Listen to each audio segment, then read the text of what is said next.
Next in this chapter is globalization.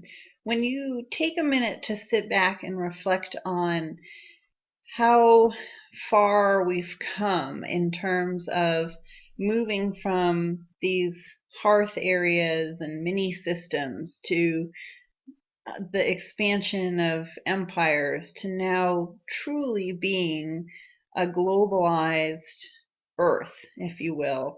We've reached this point of interconnectedness across the world and across humanity that's undeniable. We're economically interdependent, we're environmentally interdependent. Politically, we have things happening in one part of the world that significantly influence other parts of the world, so our politics are connected. And then culturally, we've seen lots of movement of cultural things that maybe have identified with one place or one type of people spread out across the world. And a lot of this is due to the fact that we're doing everything at greater speed and we're doing it at a larger scale. The scope is more broad and there's greater complexity than there ever has been in the past. And a good example of this complexity actually has to do with commodity chains, sorry.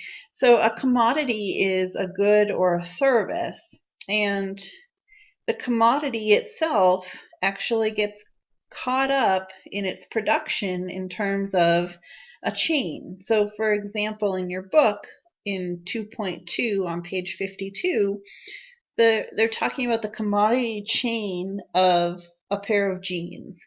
And so by that, we're talking about where all the little parts and pieces of that one commodity, the pair of jeans, come from.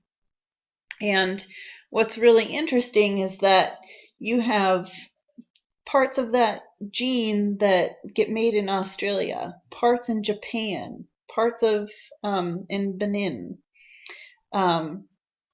stone washing from pumice that comes from a volcano in Turkey, German indigo to make it blue, thread from Northern Ireland, Pakistan, France, Tunisia, Germany, Spain.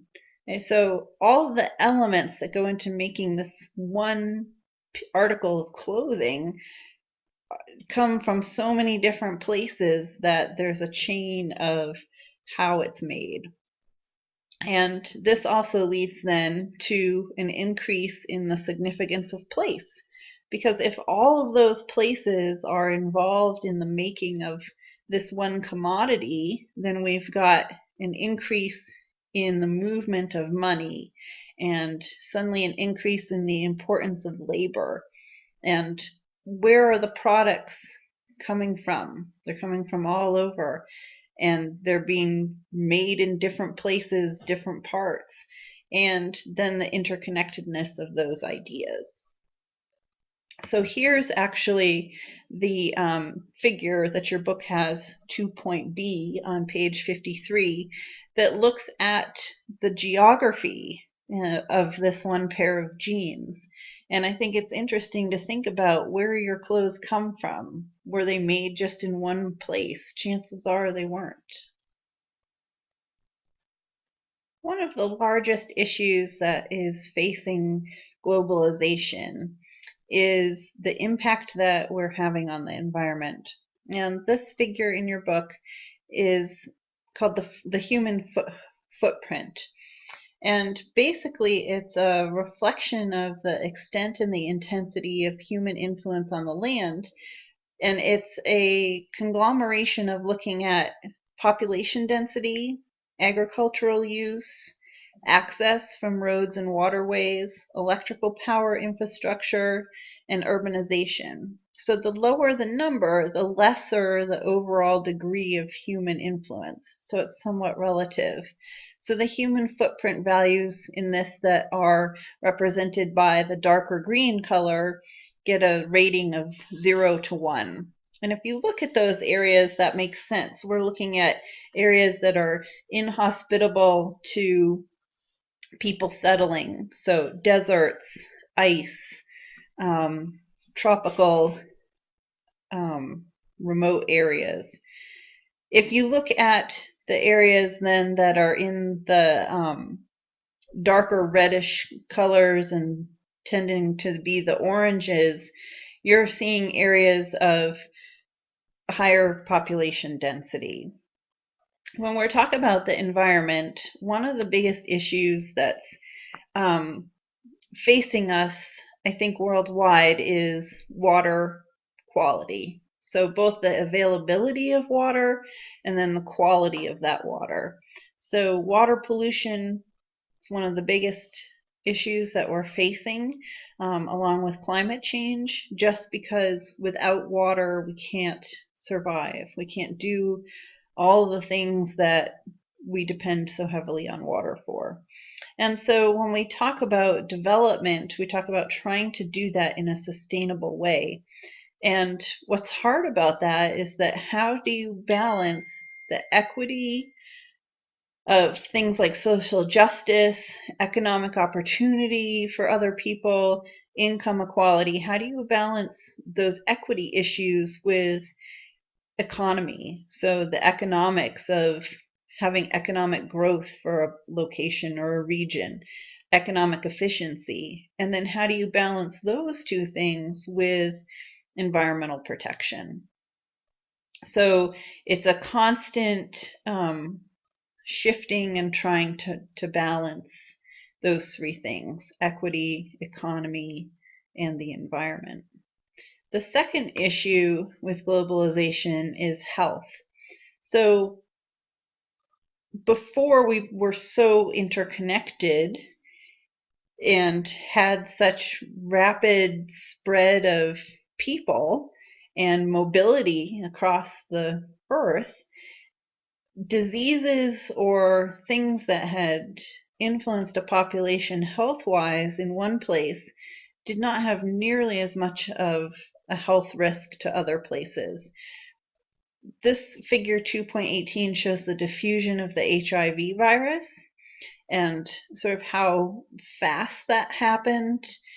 One of the most recent outbreaks that's been in the news is Ebola, and how quickly we had outbreak of Ebola in Africa and how quickly that made it back to the United States. And all of that just highlights our interconnectedness.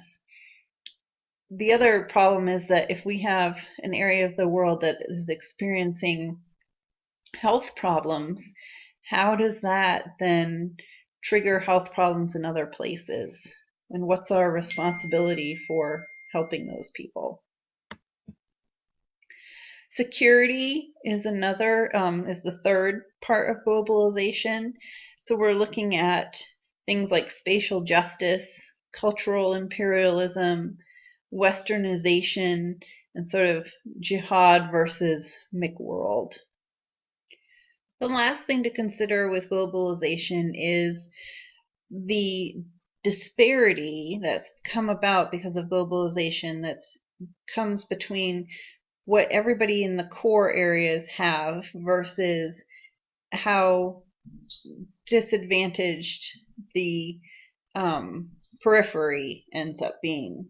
So globalization has intensified that difference between those two extremes. So you can see on the left an Ethiopian family versus right a Swiss family. And just looking at those two pictures, I mean, you can point out just so many differences between the two. One of the things that's happened because of that is that people who live now in the periphery and even parts of the semi-periphery, they really feel like they're marginalized, like they've been exploited and neglected as a result of the quickening pace of change. And I would say that that's true. And so I think one of our obligations is to figure out in the future, how do we sort of bring up these areas in the periphery so that those people can enjoy the same advantages that we do. It's important to realize that there are probably more than 3 billion people around the world that struggle to live on less than $2 a day. So while globalization has sort of served us advantageously in many different ways, it's not always been the best for people on the periphery. I think it's just important to remember that. So that's the end of this lecture.